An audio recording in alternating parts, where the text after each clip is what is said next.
جب اس طرح کے ملک میں کوئی اس طرح کی کہا جائے کہ ایک سانحہ ہوتا ہے تو اس کا درد ہر پاکستانی محسوس کرتا ہے. وزیر اعظم پاکستان میاں محمد شہباز شریف کی جانب سے بھی افسوس کا اظہار کیا گیا ہے, دکھ کا اظہار کیا گیا ہے. صرف یہی نہیں بلکہ ان کی جانب سے جو مدد پاکستانی کر سکتے ہیں, ہر پاکستانی انفیکٹ کر سکتا ہے, اس کی بھی آفر کی گئی ہے ترکی کو. اس پہ شکریہ بھی ادا کیا گیا ہے ترک صدر رجب طیب ایردوان کی جانب سے. لیکن یقین کریں کہ بہت مشکل گھڑی ہے ایسے لوگوں کے لیے جن کے گھر محفوظ رہ گئے ہیں, وہ بھی اپنے گھروں کے اندر خود کو محفوظ نہیں سمجھ رہے ہیں اور کرب میں ہیں وہ لوگ جن کے پیارے جو ہیں اسد ملبے تلے ہیں. بہت سارے ننھے بچے ہیں اس میں, بہت ساری مائیں ہیں, بہت سارے بچے ہیں, بیٹے ہیں, بھائی ہیں, بہت ساری جانیں ہیں جن کو اس وقت ہماری بہت زیادہ دعاؤں کی ضرورت ہے. امدادی کارروائیاں تو خیر وہاں پر کی جا رہی ہیں, ہم نے بھی آفر کیا ہے, دیگر ممالک کی ٹیمز بھی وہاں پر پہنچ رہی ہیں. اس پر ہم نظر رکھے ہوئے ہیں, آپ کو آگاہ کرتے رہیں گے. پی ٹی وی کی اسکرین آپ کو مسلسل اپڈیٹڈ رکھے گی کیونکہ ابھی بھی وہاں پر زلزلے آنے کا جو سلسلہ ہے وہ جاری ہے. شام میں بھی بڑی تباہی ہوئی ہے, اس سے بھی ہم نے آپ کو آگاہ کیا ہے, آگے بھی آگاہ کرتے رہیں گے. ابھی ہم بات کرنے جا رہے ہیں جی پروگرام میں امریکہ اور چین کی, جن کے بہتر ہوتے تعلقات جو ہیں ان کے درمیان اچانک سے ہمیں ایک بیلون آتا دکھائی دیا. یہ جو بیلون ہے, یہ جو سفید غبارہ ہے, اس کی کہانی ہم آج آپ کو بتانے جا رہے ہیں, جسے امریکہ کی حدود کے اندر ناظرین دیکھا گیا ہے. کہا یہ جا رہا ہے کہ امریکی حکام جو ہیں انہوں نے چند دن قبل حساس مقامات سے گزرنے والے اس بیلون پر چینی جاسوس ہونے کا الزام لگایا ہے. امریکی صدر فوراً اسے مار گرانا چاہتے تھے, لیکن زمین پر اس کے ملبے سے ہونے والے نقصانات کے پیش نظر اس کا انتظار کیا گیا اور یہ جو بیلون ہے جیسے ہی سمندر کے اوپر پہنچا تو اسے مار گرایا گیا. ناظرین, گزشتہ روز کئی ماہ کی تلخیوں کے بعد ہم نے دیکھا کہ پہلی بار امریکی وزیر خارجہ چین کے اہم دورے پر جانے والے تھے, لیکن اس غبارے کی وجہ سے امریکہ کا وہ جو دورہ تھا انہیں کینسل کرنا پڑا. دوسری جانب چین کا اس سارے معاملے پر کہنا یہ ہے کہ یہ غبارہ ایک موسمیاتی تحقیقی غبارہ تھا جو کہ ہوا کی وجہ سے غلطی سے امریکی فضائی حدود میں داخل ہوا تھا. بیجنگ نے الزام لگایا ہے کہ امریکی سیاستدان اور میڈیا چین کو بدنام کرنے کے لیے صورتحال کا فائدہ اٹھانا چاہتے ہیں. ناظرین, چین نے یہاں یہ شکایت بھی کی ہے کہ امریکہ کے اقدامات سے دونوں ممالک کے تعلقات کو مستحکم کرنے کے لیے جو کوششیں کی جا رہی ہیں, جو ایفرٹس کی جا رہی ہیں, اس طرح کی چیزوں سے انہیں شدید نقصان پہنچا ہے. گزشتہ سال نومبر میں ناظرین آپ کو یاد ہوگا کہ چینی اور امریکی صدور کی بالی میں ملاقات ہوئی تھی اور دونوں رہنماؤں نے آگے بڑھنے کے لیے بات چیت اور تعاون کا عمل جاری رکھنے کے عزم کا اعادہ کیا تھا. اس معاملے میں اہم پیشرفت بھی ہو رہی تھی, ملاقاتیں بھی ہو رہی تھیں کچھ اور اہم شخصیات کی, لیکن اس غبارے کے واقعے نے دوبارہ دونوں ممالک کے درمیان سرد مہری پیدا کر دی ہے. دونوں ملکوں کا اس واقعے پر موقف کیا ہے, کچھ تو میں نے آپ کو بتایا, کچھ چیزیں ہم نے رپورٹ کے اندر شامل کی ہیں, خاص طور پر اس غبارے کے حوالے سے کہ کس لیے تھا, کس تحقیق کے لیے چائنا نے اس کو ہوا میں فضا میں چھوڑا تھا اور کیسے پھر ہوا کے غلط رخ کی وجہ سے یہ امریکی حدود کے اندر چلا گیا. وہ ساری پھر اس کے بعد جو صورتحال پیدا ہوئی رپورٹ میں دیکھیں.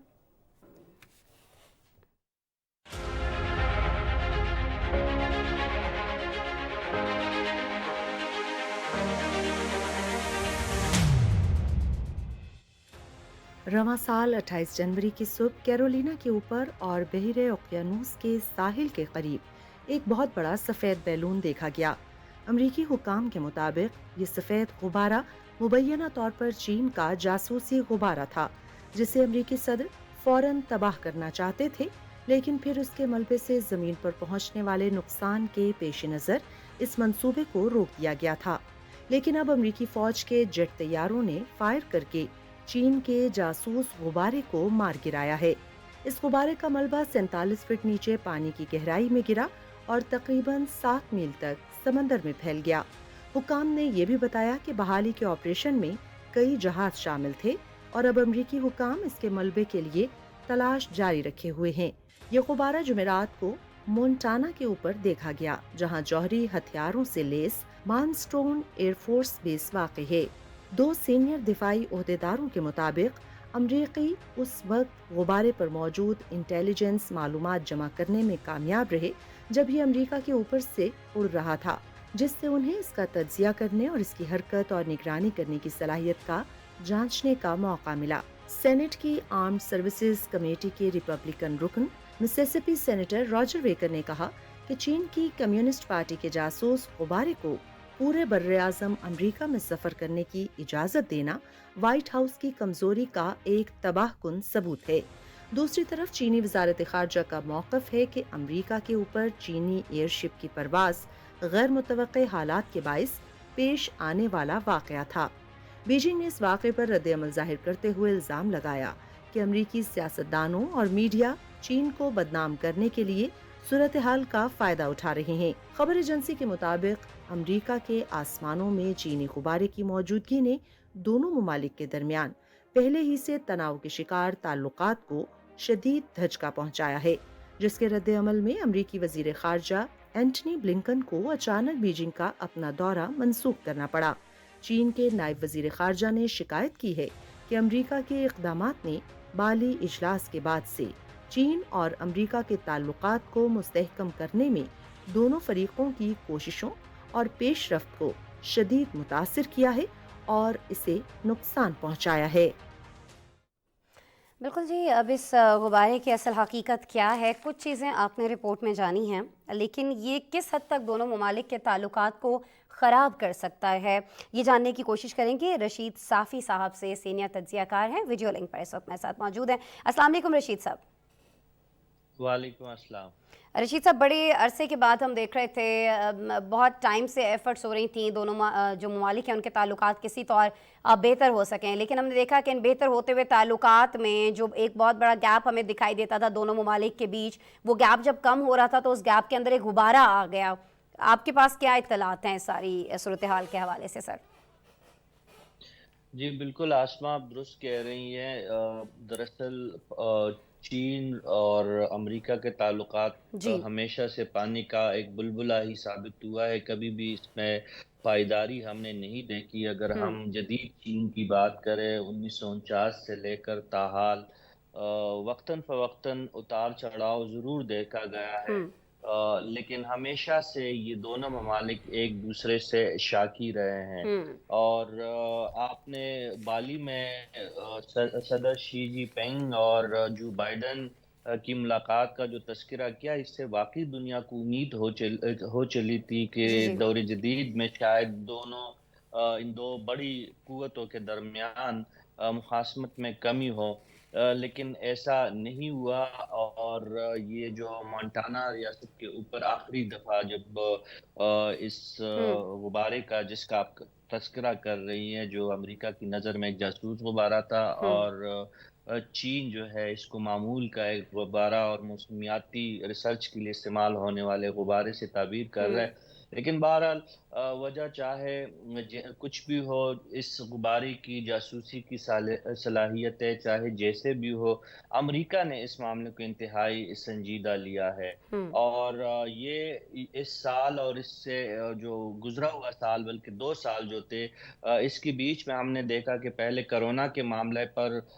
صدر ٹرمپ نے ایک ضروری بحث چھیڑ کر امریکہ اور چین کے تعلقات میں ایک تناؤ پیدا کیا۔ جی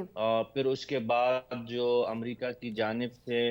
سفارتکاروں، چینی سفارتکاروں پر جو پابندیاں عائد ہوئی، اس نے مزید جلتی پہ تیل کا کام کیا۔ پھر چین نے جو جواباً کچھ امریکی جرنلسٹوں کو بے دخل کیا،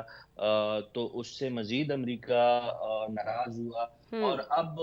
یوکرین جنگ کے معاملے میں بھی دونوں فریقین مخالف سمت میں چل رہے ہیں، اور تنازعات جو پہلے سے موجود تھے تو اس میں مزید شدت آ رہی ہے۔ یہ اور مزید شدت ہی ہے نا سر کہ اینٹنی بلنکن، جنہیں کل دورہ کرنا تھا، گزشتہ کل 5 فروری کو انہیں پہنچنا تھا چائنا، انہوں نے اپنا دورہ جو ہے وہ ملتوی کر دیا ہے۔ لیکن کیا یہ جو احتجاج ہے امریکہ کی جانب سے، جو بھی اس کے کنسرنز ہیں اس بیلون کو لے کر، وہ اس دورے کی ملتوی تک رہیں گے؟ اس کے بعد معاملات ہم کچھ بہتر ہوتے ہوئے دیکھیں گے، یا آپ کو لگتا ہے کہ نہیں؟ اور دوسرا یہ بتائیے گا کہ اب معاملات کو بہتر کرنے کے لیے آپ کو نہیں لگتا کہ چائنا کو تھوڑا سا آگے آنا چاہیے؟ یہ بیلون کسی بھی مقصد کے لیے تھا تو چائنا کی جانب سے، اور گیا تو یہ امریکی حدود کے اندر، تو معاملے کو نمٹانے کے لیے، چاہے اس میں بالکل چائنا کا کوئی قصور نہیں تھا یا اس میں کوئی جاسوسی کا کوئی عنصر شامل نہیں تھا، لیکن اب چائنا کو آگے آنا ہے تھوڑا سا، آپ کو نہیں لگتا سر؟ جی بالکل۔ اس پہ ایک میں جو ریسنٹ کانفلکٹس میں ایک جی بات سر، مینشن کرنا بھول گیا، جی پلیز، وہ تائیوان میں نینسی پیلوسی کا جو دورہ تھا، تھا اس سے چین کی غصے اور چین کی ڈپلومیسی میں انتہائی تیزی اور تناؤ ہم نے جی دیکھا جی تھا۔ اور یہ جو اب غبارے کا جو معاملہ ہے، دیکھیں چین کے پاس اس سے مزید جدید ٹیکنالوجی موجود ہے جس سے سرویلنس کی جا سکتی ہے، جس سے جاسوسی کی جا سکتی ہے، لیکن ایک تھیوری یہ بھی ہے، اور یہ امریکن کئی تھنک ٹینکس کی جانب سے یہ تھیوری بیان کی جا رہی ہے کہ یہ دراصل چین کی طرف سے امریکہ کو ایک اشارہ تھا۔ یہ غبارہ بھجوانا دراصل ایک سوچی سمجھی سوچ کے تحت امریکی حدود میں داخل کیا گیا تھا، اور یہ امریکہ کو یہ باور کروانا تھا، یہ سگنل دینا تھا کہ اگر ماضی قریب میں چین کے ساتھ تعلقات کو معمول پہ نہیں لایا جائے گا تو چین پھر امریکہ کے حدود میں داخل ہو سکتا ہے۔ آپ جانتی ہیں کہ اس غبارے نے بہت بڑا سفر طے کیا تھا، ریاست ہوائی کے کئی حساس علاقے جس میں آپ جانتی ہیں کہ پرل ہاربر بھی ہوائی میں واقع ہے، وہی سے اسی تنازع کے نتیجے میں امریکہ نے جاپان کے ہیروشیما ناگاساکی پہ ایٹمی حملہ کیا تھا، تو انہی حدود سے ہوتا ہوا یہ ریاست مانٹانا کے اوپر یہ غبارہ پہنچا تھا جس نے بہت بڑا سفر طے کیا تھا۔ تو جو میں کہنا چاہ رہا تھا، ایک تھیوری یہ ہے کہ چین جسٹ یہ باور کروانا، سگنل دینا چاہ رہا تھا امریکہ، اور اس امریکہ کو، اور ایک کتاب کا جس کا بہت تذکرہ ہے آج کل امریکی اور مغربی میڈیا میں، دا نیکسٹ گریٹ وار کے نام سے یہ کتاب آئی ہے، جس میں ان خدشات کو ایک ڈاکومنٹڈ انداز میں پیش کیا گیا ہے کہ آنے والے وقتوں میں امریکہ اور چین کے درمیان جو سرد جنگ چل رہی ہے، جو خاموش جنگ چل رہی ہے، اس میں چنگاریاں بڑک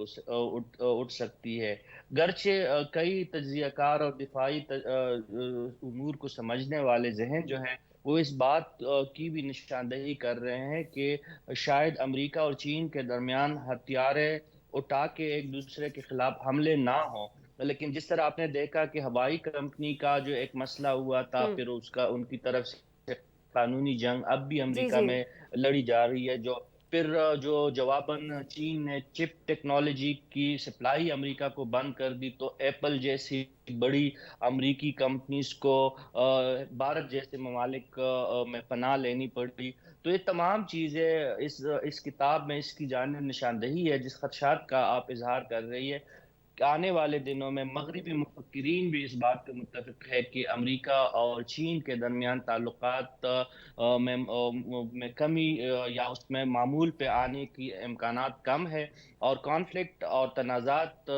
بڑھنے کے خدشات زیادہ ہے۔ خدشات زیادہ ہیں، اور ظاہر ہے صافی دنیا صاحب بھر کہ کے اگر لیے یہ تنازعات، اگر یہ کانفلکٹ بڑھ جاتا ہے تو یہ کسی کے مفاد میں نہیں ہے۔ امریکہ اور چائنا کے لیے تو ظاہر ہے نہیں ہے، ان کے تجارتی مفادات کو دیکھ لیں اور معاملات کو دیکھ لیں، لیکن یہ باقی دنیا کے لیے بھی بہت زیادہ ایک کنسرن کی بات ہے، اور ایسا ہونا نہیں چاہیے ہے، لیکن کوئی نہ کوئی اس کی وجہ بن ہی جاتی ہے۔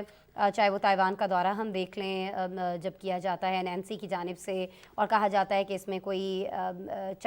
ون چائنا پالیسی سے امریکہ ہٹ نہیں رہا ہے، لیکن اس پر اعتراضات چائنا کو تھے، اور اب اس بیلون کو لے کر اعتراضات ہمیں امریکہ کے ہوتے ہوئے دکھائی دیتے ہیں۔ بہرحال بہت شکریہ رشید صافی صاحب، آپ موجود تھے، اپنا تجزیہ سر آپ شیئر کر رہے تھے میرے پروگرام کے لیے۔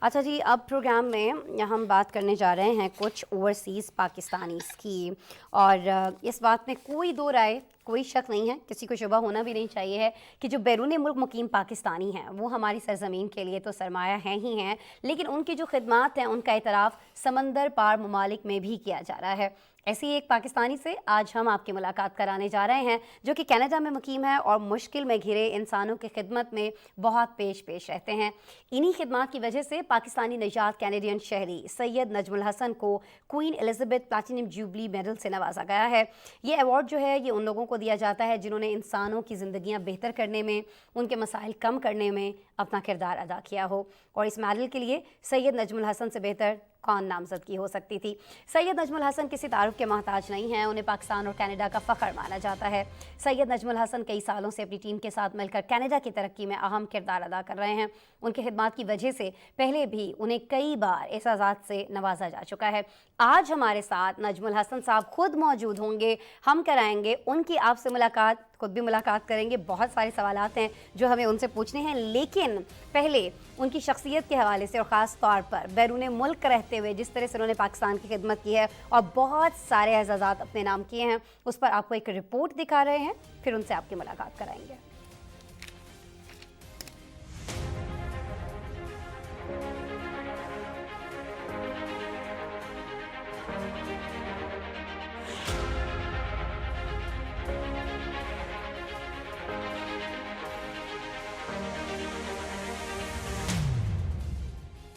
کینیڈا اور پاکستان کا فخر مانے جانے والے سید نجم کو کینیڈین حکومت نے ایک اور اعلیٰ اعزاز سے نواز دیا. کینیڈا کے صوبے البرٹا کے شہر کلگری کے میکڈوگل سینٹر میں ایک پروقار تقریب کا انعقاد کیا گیا. تقریب کے دوران جب سید نجم حسن آئے تو ان کا بھرپور استقبال کیا گیا اور حال تالیوں سے گونج اٹھا.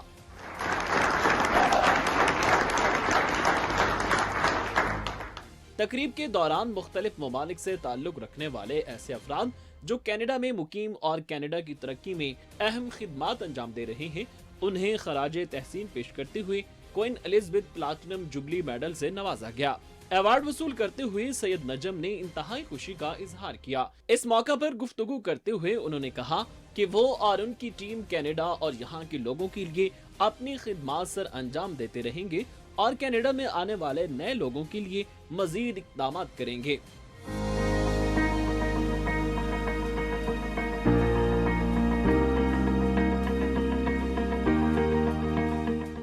سید نجم حسن کئی سالوں سے اپنی ٹیم کے ساتھ مل کر کینیڈا کی ترقی میں اہم کردار ادا کر رہے ہیں. ان خدمات میں مختلف زبانوں میں کتابوں کی رسائی, ضرورت مند لوگوں میں کھانے اور گرم کپڑوں کی تقسیم, کورونا وبا کے دوران گھروں کے اندر محدود ہو جانے والے 3000 سے زائد افراد کی دہلیز پر کھانا پہنچانا اور دیگر خدمات شامل ہیں. Queen Elizabeth platinum jubilee medal ایک یادگاری تمغہ ہے جس کی شروعات ملکہ کے تخت پر 70 سال مکمل ہونے کی خوشی میں گزشتہ سال کی گئی تھی. یہ ایوارڈ ان لوگوں کو دیا جاتا ہے جو اپنی کمیونٹی اور انسانیت کی خاطر مختلف خدمات انجام دے رہے ہوں. پاکستانی نژاد کینیڈین سید نجم حسن کو انہی خصوصیات پر اس ایوارڈ سے نوازا گیا. اس سے قبل گزشتہ سال ستمبر میں پاکستان اور کینیڈا کا فخر مانے جانے والے سید نجم حسن کو ان کی بے مثال سماجی خدمات کے اعتراف میں نہ صرف نیو کمر چیمپئن ایوارڈ سے نوازا گیا بلکہ انہیں بھرپور خراج تحسین بھی پیش کیا گیا تھا.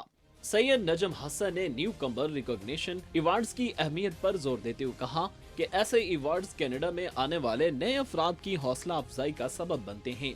انہوں نے اپنا یہ ایوارڈ اپنی ٹیم, رضاکاروں اور چاہنے والوں کے نام کرنے کا اعلان کیا. سید نجم حسن جیسے لوگوں کی سماجی اور دیگر خدمات کی وجہ سے کینیڈا میں پاکستان کا مثبت امیج اجاگر ہوا ہے. سید نجم حسن جیسے کئی لوگ انسانیت کی خدمت کر کے پاکستان کا نام روشن کرنے میں مصروف ہیں.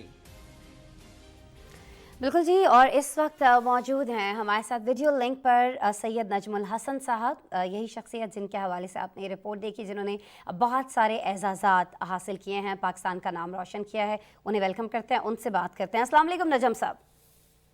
جی السلام علیکم پی ٹی وی, آپ کا سب کا بہت شکریہ جس نے اس قابل سمجھا اور مجھے لائیو لیا. Thank you very much. ایسا کیسے ہو سکتا ہے نجم صاحب, آپ پاکستان کے لیے, پاکستانیوں کے لیے اتنا سارا کام کر رہے ہیں, پاکستان کا نام روشن کر رہے ہیں, ہمیں بہت پراؤڈ فیل کرا رہے ہیں, تو ایسا پاسبل تھا کہ ہم آپ سے رابطہ نہیں کرتے؟ مجھے, میرے دیکھنے والوں کو سید صاحب پہلے تو ذرا یہ بتا دیجیے گا کہ آپ کب سے مقیم ہیں کینیڈا کے اندر, کب آپ کو خیال آیا کہ آپ کو اس طرح کے کام کرنے چاہیے, آپ کے اندر جو ایک انسانی ہمدردی کا جذبہ موجود ہے اس کو اس طرح سے استعمال کرتے ہوئے, خاص طور پر کووڈ کے دنوں میں جتنا آپ نے کام کیا وہ کام آپ کو کرنا چاہیے. کون لوگ ہیں جو ساتھ میں آپ کو سپورٹ کر رہے ہیں؟ کیونکہ یہاں پاکستان میں موجود جب کوئی کینیڈا میں جانے کا خواب دیکھتا ہے تو اس کو یہی لگتا ہے کہ وہاں بہت ساری چیزیں مفت ہیں,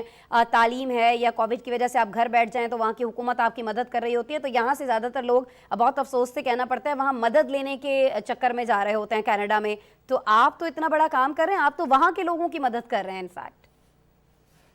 جی بہت اچھا آپ نے سوال کیا ہے. دیکھیے ہم لوگ یہاں پر 2009 میں میں اپنی فیملی کے ساتھ ایمیگرینٹ کیلگری میں آیا تھا. ٹھیک ہے. تو جب ہم لوگ یہاں پر آئے تھے تو ہم لوگوں کو وہ چیلنجز فیس کرنا پڑے تھے, جو چیلنجز ہم لوگوں نے فیس کیے. تو میں نے یہ سوچا کہ یہ چیلنجز نئے آنے والوں کے لیے نہ ہو، کیونکہ وہ ہمت ہار جاتے ہیں جب نئے آنے والے سمجھتے ہیں کہ یہاں پر ہر چیز پکی پکائی مل رہی ہے اور سب کچھ ریڈی ہے اور ہمیں، لیکن دیکھیں آپ لوگوں کو جب بھی یہاں آئیں گے آپ کو چیلنجز فیس کرنا پڑیں گے، اور ان چیلنجز کو دیکھتے ہوئے پھر میں نے یہ سوچا اپنی ٹیم کے ساتھ کہ ہم لوگ کیوں نہ نئے آنے والوں کی مدد کریں. اسی سلسلے میں پھر ہم نے ان کے لیے سیمینار کا انعقاد، ان کی جاب سرچنگ اور انٹرویو پریکٹسنگ، پھر مختلف پروگرامس آئیڈیاز لانچ کیے، ملٹی کلچرل لائبریری، کتابوں کی رسائی ان تک پہنچائی، آسان کی، مختلف زبانوں کو اکٹھا کیا، اور پھر میرا جو فرنٹ لان تھا وہاں میں نے اس کو سیٹ اپ کیا، ایک نیا آئیڈیا لانچ کر کے اس کو پوری دنیا میں پذیرائی ملی ملٹی کلچرل لائبریری کو. اور پھر اس کے بعد جہاں پر دیکھا گیا فوڈ بینکس ہیں، فوڈ بینکس لوگوں کو کھانے کی مشکلات کا سامنا ہے، تو وہی فوڈ بینکس ہم نے یہاں پر کیلگری میں مختلف شہروں میں مختلف جگہوں پہ لانچ کیے، جس سے ہزاروں کی تعداد میں لوگ فائدہ اٹھا رہے ہیں. اسی طرح کے بہت سارے پروگرام ہمارے جو ہیں وہ جو نئے آنے والے اور یہاں مقیم کیلگرین ہیں ان کو اس سے مدد مل رہی ہے کافی. ٹھیک ہے، آپ اتنی ساری خدمت تو آپ کر رہے ہیں کہ آپ سے یہ پوچھنا بنتا تو نہیں ہے، لیکن پھر بھی آپ کے فیوچر پلانز کیا ہیں؟ کچھ اور لوگوں کو آپ اپنے ساتھ میں لا رہے ہوں گے، اور ایک تھوڑا سا جو مجھے آپ کی گفتگو سے لگا، اگر میں غلط ہوں تو پلیز تصحیح کیجیے گا، صرف وہاں آنے والے پاکستانیوں کے لیے آپ یہ ساری چیزیں کر رہے ہوتے ہیں، یا کوئی بھی نیا کسی بھی دوسرے ملک سے آ رہا ہو اس کو آپ گائیڈ کرنے کے لیے، اس کی مدد کرنے کے لیے یہ ساری چیزیں کر رہے ہیں؟ دیکھیے یہ جو ہم جو خدمت خلق یہاں پر ایک تو اپنے ملک کو ریپرزینٹ کرتے ہیں، ایک بھی جب بھی کوئی پاکستانی کسی ملک میں کنٹری میں ہوتا ہے وہ ایک سفیر کے طور پہ کام کرتا ہے، اور جب وہ کام کرتا ہے تو پوری پاکستان کا نام روشن ہوتا ہے. تو اس وقت سب سے پہلی بات تو یہ بتاؤں کہ پاکستان کا امیج، پاکستان کا ایک پازیٹیو امیج پوری دنیا میں، جب سے آج سے کتنے عرصے ہو گئے مجھے کام کرتے ہوئے اپنی ٹیم کے ساتھ کر رہا ہوں، اس کو یہ پازیٹیو پہنچا ہے. اور یہ صرف اس لیے نہیں کر رہا کہ ہمارے پاکستانی کمیونٹی پاکستان کے جو مختلف صرف وہی پاکستان سے نہیں، صرف دنیا کے ہر ممالک سے جو لوگ آ رہے ہیں ان سب کے لیے کام کیا جا رہا ہے. اور اچھا اس کے لیے ایک اور میں بتا دوں کہ میں نے ایک پلیٹ فارم بنایا ہے، اس کا نام رکھا ہے انسانیت سے محبت. اس پلیٹ فارم کے ذریعے جو ہے ہم مختلف پروگرام لانچ کر رہے ہیں مختلف کنٹری کے لوگوں کے لیے، اور اس میں regardless of color, religion and ethnic background، مذہب، فرقے، ہر اس سے الگ کر کے سب کو ایک ساتھ ملا کے ایک امبریلا کے نیچے، کیونکہ کینیڈا ایک ملٹی کلچرل کنٹری ہے، مختلف زبانوں سے مختلف کنٹری سے لوگ یہاں پر آتے ہیں، اور وہ ایک امبریلا کے نیچے ہیں. ان سب کی خدمت ہم لوگ مختلف طریقے سے کر رہے ہیں. اس میں ہماری فریش پروڈیوس ہم ان کو دیتے ہیں فری فیملیز کو. اس کے لیے ہم نے کافی ود سینئرز پروگرام رکھا ہوا ہے ضعیفوں کے لیے. اور پھر اسی کے علاوہ جو ایک ہمارا جو پروگرام ہے فری ٹیکس فائلنگ سروسز کر رہے ہیں ہم لوگوں کے لیے، تاکہ جو بہت سارے کام آپ کر رہے ہیں. آئی وش میں بہت سارا ٹائم بھی دے سکتی آپ کو آج کے پروگرام میں، وقت کی میرے پاس بہت قلت ہے. مجھے معذرت کے ساتھ آپ کو تھینکس بولنا ہے، اور آپ یقین کریں کہ ہم جیسے پاکستانی، جب کوئی آپ جیسے پاکستانی اس طرح کے کام کر رہے ہوتے ہیں باہر کے ممالک میں، اس کو اپنے لوگوں سے شیئر کرتے ہیں تو بہت پراؤڈ فیل کرتے ہیں، بہت فخر ہمیں محسوس ہوتا ہے کہ آپ جیسے پاکستانی جو ہیں وہ باہر پاکستانیوں کا اچھا اور مثبت امیج جو ہے وہ بنا رہے ہیں. ہمارا جو ایک خوبصورت چہرہ ہے، ہماری جو دینی تعلیمات ہیں کہ رنگ ہے، نسل ہے، مذہب ہے، آپ نے اس کو نہیں دیکھنا ہے، آپ نے انسانیت کی خدمت کرنی ہے، وہ چیز آپ کر رہے ہیں. سید نجم الحسن صاحب، بہت اچھا لگا مجھے آپ سے بات کر کے. میرے سننے والوں کو بھی، دیکھنے والوں کو بھی بہت شکریہ سر آپ کے وقت کے لیے. آپ پاکستان آئیں گے تو پلیز آپ میرے شو میں میرے گیسٹ ہوں گے، اسٹوڈیو میں ہمارے ساتھ موجود ہوں گے. ناظرین، آج کے پروگرام کا وقت ختم ہوا، کل دوبارہ ملاقات ہوگی. اللہ نے کے بعد.